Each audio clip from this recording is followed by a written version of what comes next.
안녕하세요. 오늘은 성격 및 사회성 발달에 대해 좀 더 깊이 들어가 보려고 합니다.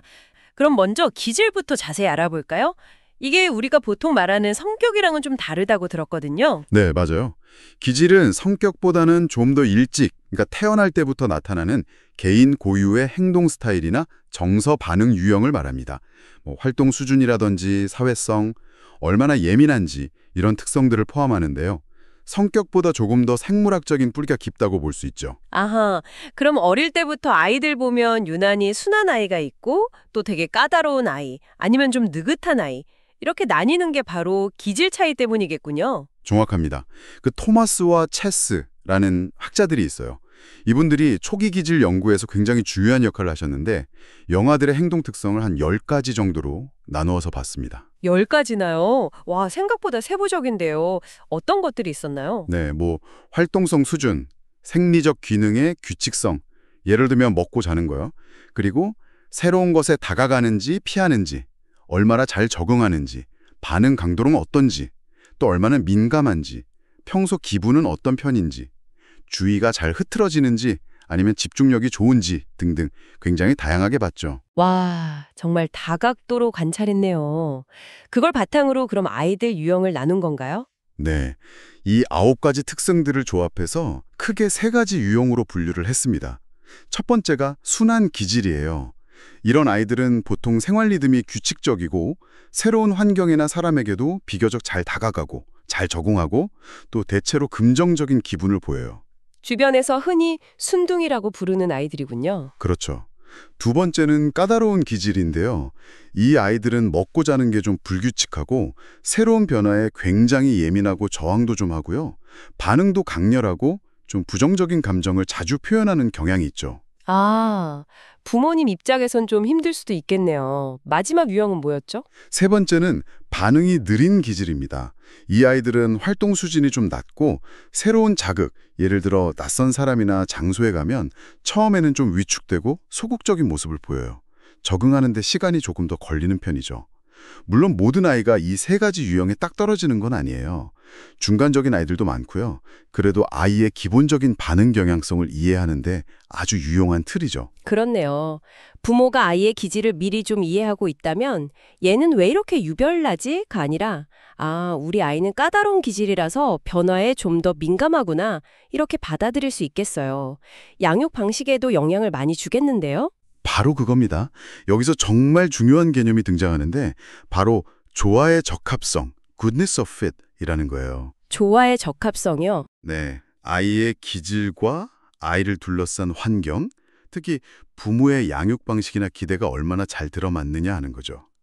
중요한 건 기질 자체가 좋다, 나쁘다 이런 게 아니라는 거예요.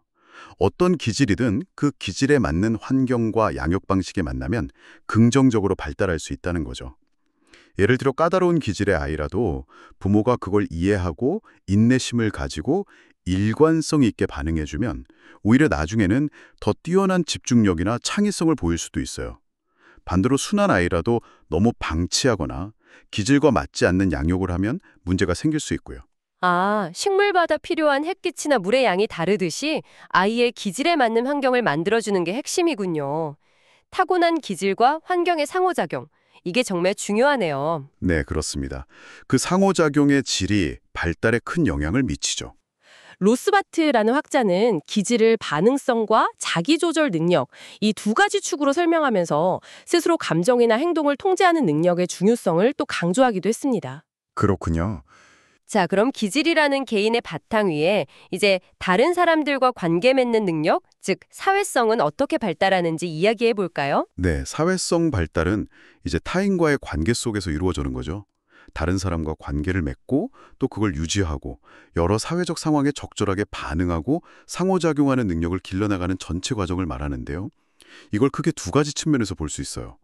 하나는 다른 사람에게 이로운 행동, 즉 친사회적 행동이 어떻게 발달하는가?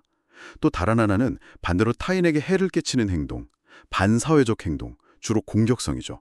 이게 어떻게 나타나고 조절되는가 하는 문제입니다. 친사회적 행동이라면 남을 돕거나 배려하거나 나누거나 하는 그런 행동들을 말하는 거겠죠. 맞습니다.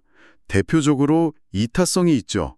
어떤 대가를 바라지 않고 순수하게 다른 사람에게 도움을 주려는 행동이요. 이런 친사회적 행동은 그냥 마음이 착해서만 나타나는 건 아니고요. 인지능적 발달과 아주 밀접한 관련이 있습니다.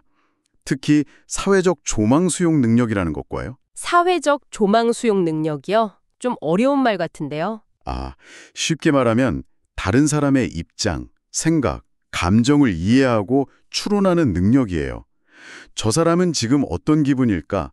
내가 이렇게 행동하면 저 사람은 어떻게 생각할까? 이렇게 상대방의 관점에서 볼 수 있는 능력이죠. 이 능력이 발달해야 다른 사람의 어려움에 공감하고 또 어떻게 도와줄 수 있을지 생각해서 행동으로 옮길 수 있게 됩니다. 그래서 이게 발달할수록 친사회적 행동도 같이 증가하는 경향이 뚜렷해요. 아하, 역지사지 능력이군요. 그게 발달해야 남을 도울 수도 있다는 거네요. 흥미롭습니다. 그럼 반대로 공격성은 어떤가요? 아이들끼리 놀다가 장난감 뺏으려고 친구 밀치고 이런 것도 다 공격성인가요? 네, 맞아요. 의도를 가지고 다른 사람에게 해를 가하려는 행동은 전부 공격성이라고 볼 수 있습니다. 어릴 때는 주로 원하는 걸 얻기 위해서 방금 말씀하신 것처럼 장난감을 뺏으려고 밀거나 때리는 도구적 공격성이 많이 나타나요.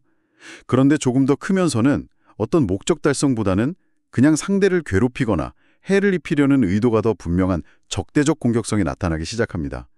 신체적인 공격뿐 아니라 말로 놀리거나 따돌리는 것도 여기에 포함되죠. 그렇군요. 도구적 공격성과 적대적 공격성. 아이들이 보이는 공격적인 행동도 그 의도에 따라 좀 다르게 봐야겠네요. 그렇다면 이런 공격성은 대체 왜 나타나는 걸까요? 단순히 아이 성격 문제라고만 볼 수는 없을 것 같은데요. 네, 복합적인 요인이 작용합니다. 테스토스테론 같은 호르몬 영향이라는 생물학적 설명도 있고요. 주변 인물의 공격적인 행동을 보고 배우는 것, 이걸 모방이라고 하죠.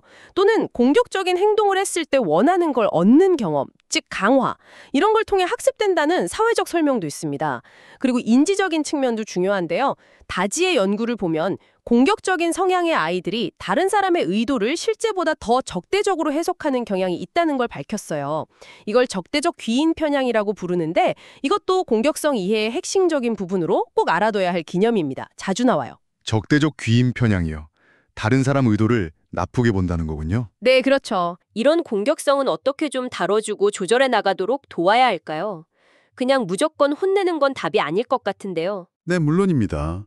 처벌은 일시적인 효과는 있을지 몰라도 근본적인 해결책이 되기는 어렵습니다. 오히려 공격성의 원인을 파악하는 게 먼저예요. 그리고 아이에게 자신의 감정을 조절하고 또 다른 사람의 감정을 이해하도록 돕는 공감 훈련 같은 게 도움이 될 수 있고요. 또 어떤 아이들은 다른 사람의 행동을 잡고 쟤가 날 일부러 괴롭히려고 저러는 거야 같이 적대적으로 해석하는 경향이 있거든요. 오해를 잘하는군요. 그렇죠. 그런 경우에는 상황을 좀 더 객관적이고 다양하게 해석하도록 도와주는 인지적인 개입, 그러니까 생각하는 방식을 바꿔주는 훈련이 효과적일 수 있습니다. 그리고 물론 부모나 교사가 비공격적으로 문제를 해결하는 모습을 보여주는 것, 즉 모델링도 아주 중요하고요. 갈등 상황에서 어떻게 말하고 행동하는지를 아이들이 보고 배우니까요. 문제 해결 능력을 길러주는 거죠. 그렇군요. 공격성을 보이는 아이에게는 그 원인을 찾고 공감 능력, 상황 해석 능력, 문제 해결 능력을 키워주는 게 중요하단 말씀이시네요. 네, 맞습니다.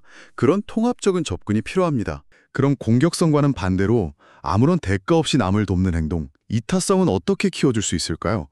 이런 착한 마음은 언제부터 생겨나는 건가요? 이타성은 노노께도 아주 어린 시기부터 그 싹을 보여요.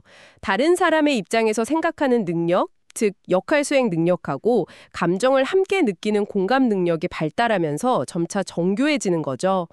사회학습 이론 관점에서는 다른 사람이 친사회적 행동을 하고 칭찬받는 걸 보는 것만으로도 아이 자신의 이타적 행동이 늘어날 수 있다고 봅니다.